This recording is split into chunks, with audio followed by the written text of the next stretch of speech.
Hiya. So I'm here on the bus. You can hear the music. Everyone's getting ready for stage 3. We have what is probably the only sprint stage of the Giro today. There's a climb 45k in and lots of sort of small technical roads. They've also decided to take the GC time from 1k to go because there's a pretty tight entry into an arena in the last k. So just to keep it safe, they've decided to take the time from 1k to go. But for us, we don't really have a sprinter here, so we've decided that today is mostly just about staying safe, getting in the break if we can. So for me, that means if I get in a break, obviously it could be a hard day, but it also could be quite an easy day. So what I'm deciding to take in my pockets is comes into that decision. I'm standing in front of the food cupboard here. We've got a whole cupboard full of Enabit products from protein bars to high carb bars to gels, electrolytes, anything you want. So for me today, I like to have a couple of rice cakes and then a couple of gels. Like I'm looking for about 60 grams of carbs an hour today, maybe 90 or a bit more if I end up in the break.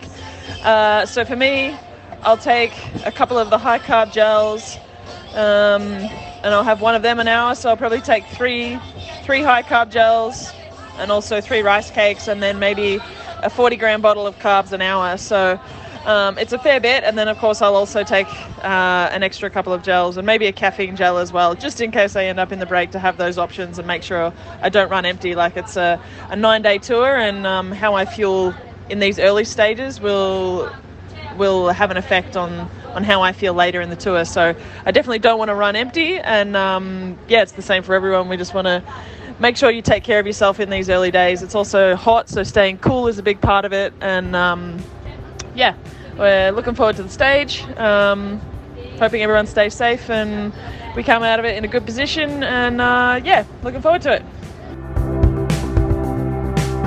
The audio that you heard is from Lauretta Hanson of the Lidl-Trek team, giving us some good insight into the pre-race goings-on in the Lidl-Trek bus. And now Hannah Barnes and I will dissect the race. Thanks so much for listening to the Wheel Talk podcast. Hannah Barnes, safe to say that we got this stage right this time. We did. Lorena Wiebes is really hard to beat in a sprint. I mean, I think that there was a lot played up in the beginning of the year about how Jayco-AlUla might be able to challenge her as like the best sprinter in the world, but Wiebes really, she can't be beat in a sprint finish, it seems like. No, I mean, when she's got a clear road in front of her, she just sees the finish line and she goes for it. It's pretty impressive. I just read that she's had 3 race days where she hasn't won a race. Just 3 between wins. It's quite a lot for her. But no, it's pretty impressive. She's really, like, her kick is you just stand still when you're racing against her. So yeah, so impressive. And just seeing her like navigate through the peloton as well. I'm not sure about the lead out that she had today, but she's just so clever. She doesn't take too many risks, but just knows what wheels to follow and where to make those small accelerations just to get on the right wheels and mix some spaces up. It looked like her final lead out today was Barbara Garishi, who's new to the SD Worx team as well. And she's someone that you've ridden with a lot. You were teammates with her. I was, yeah. She's a little bit cutthroat in the peloton. Like, she's going to go where she wants to go. And yeah, Barbie, I mean, you definitely want to be her teammate instead of racing against her. She's so good at being a teammate in the lead outs that she's a little bit disrespectful to everyone else. You know, she doesn't care. If you're not wearing an SD Worx jersey, then she doesn't care. She'll swipe you or elbow you. But that's the kind of rider you need. I mean, some people were probably quite surprised when she went from Movistar to SD Worx, but it's probably the best lead out rider that you can have for Lorena. They're very similar. Just like their styles of racing are quite similar. And then I've done a few races with them, not loads, but you can just see that Lorena really trusts her as well. And that's what you need as your lead out rider. You need to just know that you can trust them fully to get you to the 200 meters to go. Yeah, I feel like it's a formidable pair, a terrifying pair, the two of them. And you saw it in the end today because they were pretty poorly positioned going into the final kilometer. And we'll get into that in just a second. But they weren't where you needed to be. It was a lot of Jayco-AlUla on the front. So let's hear from Niamh Kessler. Well, day 3 of the Giro. It was pretty hectic today and fast, and a lot of things were going on in the race. And especially beginning, it was like so many like roundabouts, corners, gaps in the roads, and that was making it pretty hard. But we did pretty good with the team, and we went over the climb, and the group split it a bit. But we were all there, so we were happy with that. It was also pretty hot, so I went to the car to get ice for everybody, because everybody loves ice. And we have those like little panties where we put like ice cubes in and then put them in our neck. And it's pretty good during the race to have it. Also, there are never enough bottles. So went back to the car for getting bottles and bring it to my teammates. And then getting closer to the final, we were sprinting for Georgia Baker's Day. And we wanted to like leading her out, but yeah, you always make a plan before, and like in the perfect scenario, you lead her out like on the perfect moment, and we always say like, okay, you start from here to here, and then another teammate go from here to here.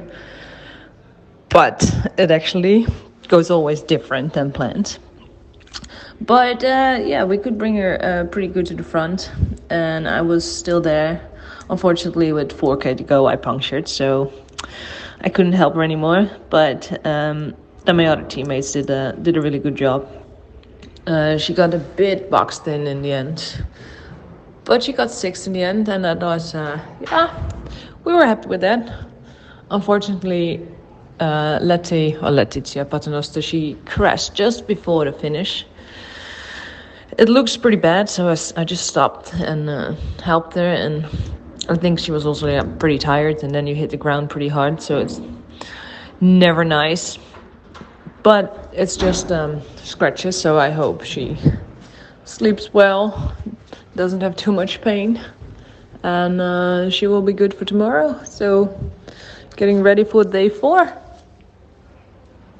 Your team, Uno X, did super well being up there in where the most hectic parts of the finale were.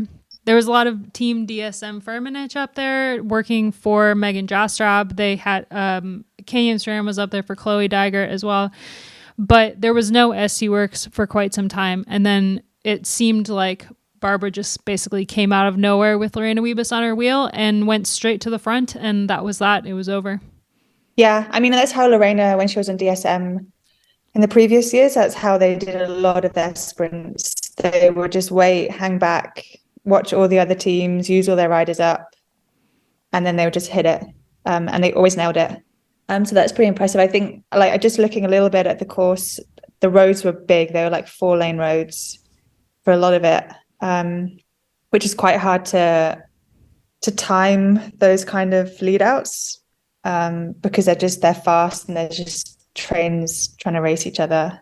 It's good to just use those teams and then just hit it last minute. I feel like it's worth mentioning with Lorena and her winning streak also that this is her 67th victory, which when you think about how long she's been racing, which is not actually that long. And the fact that Annemiek van Vleuten just took her 100th victory, but she's been racing for a really long time, a lot longer than Lorena. It's really impressive how many races Lorena has won. Yeah, I mean, when you're a sprinter, you get a lot more opportunities than if you're a GC rider like Van Vleuten, but it's really impressive. I think she actually came to the Giro this year instead of going to the Tour just because she knows there's so many more opportunities for her to get those stage wins. So I'd put a lot of money on saying that this isn't going to be the only stage that she wins in this Giro. Well, for the person who picked Voss as their GC pick for the race, I mean, it was a good pick while it lasted. Yeah, I mean, it was quite a random one, but you've got to send it, and you sent it. I guess I was hopeful that Voss would just pull something out and mix it up a bit. It's Voss, Yeah. though. She's the GOAT. We love her. She finished second today. It was a valiant effort from Voss to take second, and Chloe Duggart took third. Before we talk about the dangerous course, because there was a lot going on today in terms of rider safety, I just want to put you on the spot really quick about what's going through your head when you're in a sprint finish like this, because you won on July 2nd in 2017, a stage of the Giro. You've been an incredible sprinter in your career and taken some pretty good sprint victories. What's it like? It's scary. I don't believe anyone that says they're not scared when it comes down to a sprint. Even when it's 20k to go to the line, it just gets more stressful and more stressful. And stages like today, I mean, there was a right-hand corner with 800 meters to go that went from 4 lanes to 1 lane. And that's probably more important than the actual finish line. Some of the biggest talking points of today was not something that we love to talk about, but rider safety. There was a ton of crashes in the opening kilometers in the circuits. When the race started, a lot of riders went down due to unmarked road furniture, and we actually have an audio diary from Veronica Ewers talking about that, so let's hear from her really quick. All right, stage 3 done. Man, all I can say is what a shit show. The first circuit we did, I don't know how many crashes there were, unmarked road furniture. Yeah, hope everybody who went down is okay. Yeah, into more climbing tomorrow. They also had to amend the finish a little bit, and this was something that happened very last minute in classic Giro fashion. They ended up taking the general classification times with a kilometer to go and letting the sprinters kind of do their thing in the final kilometer, but they didn't change the finish. They kept the finish where it was and just basically took the GC riders out of contention with a K to go. It looked like the most dangerous part was actually 2K to go until about 1K to go, because there was a cobbled section and the road really narrowed quite a lot in the final kilometers as well. So this is something that the Giro has been not great at rider safety in the past, and I guess continues to disappoint when it comes to this. Yeah, I mean, roads in Italy in general are quite dangerous. There's a lot of bumps and holes, and the tarmac isn't great. And you go through a lot of villages and towns. I had it my first year I did the stage 1. They made us do a neutral lap because it was so dangerous, and they wanted us to see the lap before we started racing the lap. So like it's weird that like a lot of the time the organizers know that it's dangerous, but they still make us do it. But I mean, it's hard. Like they need money for the race to go ahead, and that they're the towns that have paid for the money, paid for the stages, and put the money forward, and they want that stage to finish where they want to finish, in the center of the town. So it's hard. If you want a race to go ahead, you have to take the money from the towns, but it also makes it quite chaotic. Yeah, and obviously in the build up to this Giro, money was a big problem with the race organizers. They ended up having to ask the Italian Federation for money for the live coverage, which is potentially part of the reason why the live coverage is so bad. We had stage 2, a lot of breakup due to a thunderstorm, and then today in the finale there was a ton of picture breakup. So yeah, that's something as well that Veronica has mentioned actually. Oh, also, I know it's a bit beating a dead horse, but I've received so many complaints about the coverage and lack of coverage, and just it being kind of ridiculous. A lot of people want to be able to watch, and it's disappointing that they can't. So the GC times were taken with a kilometer to go, and Annemiek van Vleuten remains in the pink jersey, followed by Cecilie Uttrup-Ludwig, 49 seconds behind, and 51 seconds later, it's Juliette Leboeuf. And we're going into stage 4, which looks super fun. Also classic Giro, there's only 3 categorized climbs, and they're all relatively short, but there's an 8.3 kilometer long non-categorized climb in the middle of the 2 categorized climbs. So the second climb is supposedly 1.3 kilometers long, I think, but it's actually like 9.5. 27K from the finish. Wow, okay. It's twisty. Wow, I'm just looking at it now, and there's not a straight bit of road in 134K. I think tomorrow's a great day for a breakaway, but there's also quite a lot of riders that are within a minute of the general classification, and we could see some major changes in the top 10 of the GC tomorrow, I think. If I was a betting lady, I would say it was a breakaway day, but potentially also a GC day. But I just don't think that the climbs are long, but they're not really steep enough for it to really, really split. And if it does come down to a sprint, it will be like a group of 50 or 60 potentially. I mean, Lorena, she can surprise you, like sometimes she can go over those climbs. And the 8.3 kilometer long climb, there's a reason it's not categorized. It's not very steep. I think it averages 3%, but there's still a couple climbs in there that are shorter and steeper. So I think it's one of those days where on paper it doesn't look too bad, but it's the Giro and there could be like 16% sections in those climbs that we just don't see on paper, because that happens quite a lot at the Giro. Yeah, thankfully they've invented something called Velo Viewer, so riders do have a bit more of an idea of what's coming up. I mean, from the long climb, let's say, there's still 30K to the finish, and then there's that section of 5K with 3.3%. So it's either a breakaway day or it's still, I'm going to say it's Lorena day.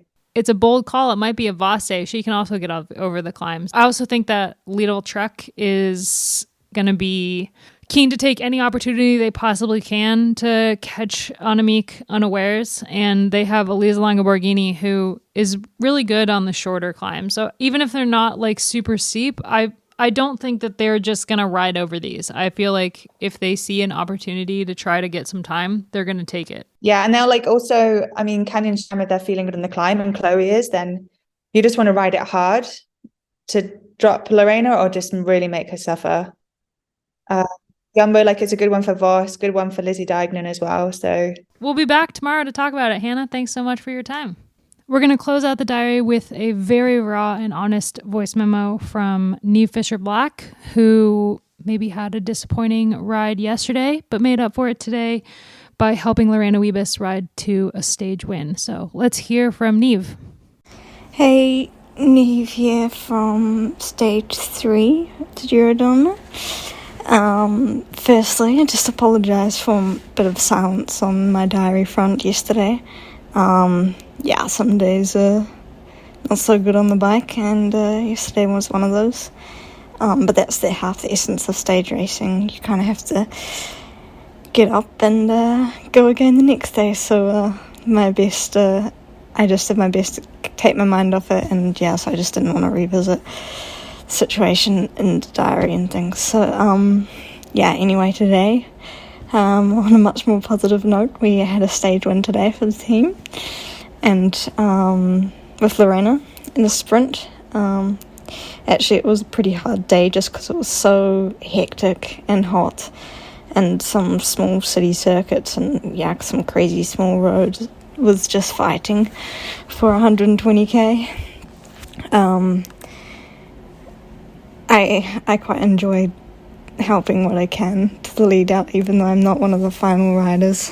I like being part of that sort of team. It makes you feel really, part of the team, and especially when Lorena finishes off like that pretty consistently. Very positive. Hot day. And tomorrow I think I'm just doing my research now. Will be another hot and I don't know, maybe a breakaway day. Tough one, but we see. But all in all, today was a very nice day. I hope we have a chance to celebrate a little bit tonight, and then tomorrow another one, I hope.